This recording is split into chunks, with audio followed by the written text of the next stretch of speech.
I rise today in opposition to House Resolution 516, sponsored by Representative Young Kim.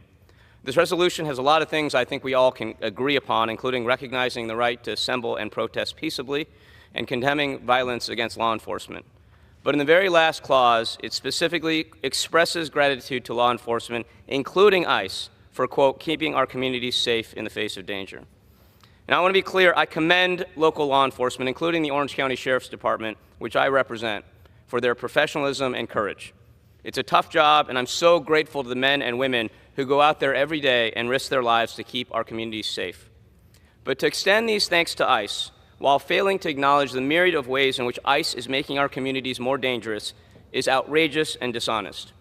I hear every single day, and I know Young Kim does too because we represent neighboring districts in Orange County, I hear from constituents who are deeply concerned about ICE's lawbreaking. We've seen the videos. We've heard the eyewitness accounts. ICE agents are kidnapping people in broad daylight. They are assaulting people in broad daylight.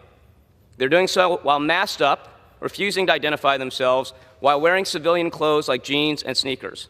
They come out of unmarked vans, they tackle people, they assault people, and frankly, other than the ICE vests or jackets they're wearing, which, by the way, you can now buy for $29.99 on Amazon, they look more like gang members than federal law enforcement agents. And if you run away from these mass vigilantes, they will chase you down and beat you down.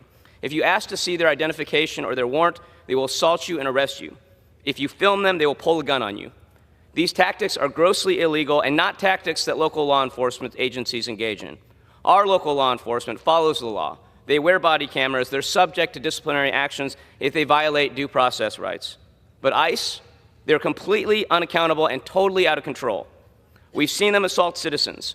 We've seen them assault elected officials, including members of Congress, including my colleague from California, Senator Alex Padilla, who just 2 weeks ago was assaulted, tackled, handcuffed, and shoved to the ground for asking a question at a press conference.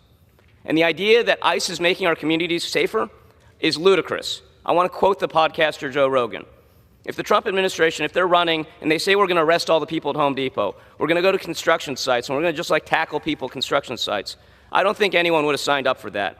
They said we're going to get rid of the criminals and the gang members first, right? And now we're seeing Home Depots get raided. It's crazy. And it is crazy because the reality of the situation is that ICE is not going after violent criminals. They're going after peaceful, law-abiding immigrants. As the right-wing Cato Institute recently found, 93% of the people being apprehended by ICE have had no convictions for violent crime. ICE is not going after MS-13 or murderers or rapists. They're going after innocent people, including a woman in Tennessee who was 5 months pregnant and engaged to a U.S. citizen. Iris Diana Monteroso Lanes was transferred to a detention center in Louisiana, forced to sleep on the floor and eat food infested with roaches. She was denied medical care despite complaining repeatedly about sharp pains in her pelvis. And she lost her baby because of this mistreatment. She was not a criminal. She was an expectant mom whose child died. And it's clear that ICE's lawless actions are making our communities much more dangerous. Here's a statement issued by the mayor of Santa Ana, which has been the epicenter of ICE raids in Orange County. Quote, the federal immigration raids in Santa Ana have created a climate of fear, anxiety, and instability across our community. The aggressive tactics used by federal agents have shattered trust in law enforcement and are eroding the critical relationship between our residents and the Santa Ana Police Department. When families are too afraid to report crimes or engage with local authorities, we are all less safe, end quote. ICE's lawless sweeps have also deeply impacted the Korean community in SoCal. The first ICE raids targeted Korean-owned garment factories and have caused significant confusion, fear, and terror in the Korean American community. I hear every day from Korean Americans who are terrified about ICE, and I know that my colleagues, including Young Kim, do too.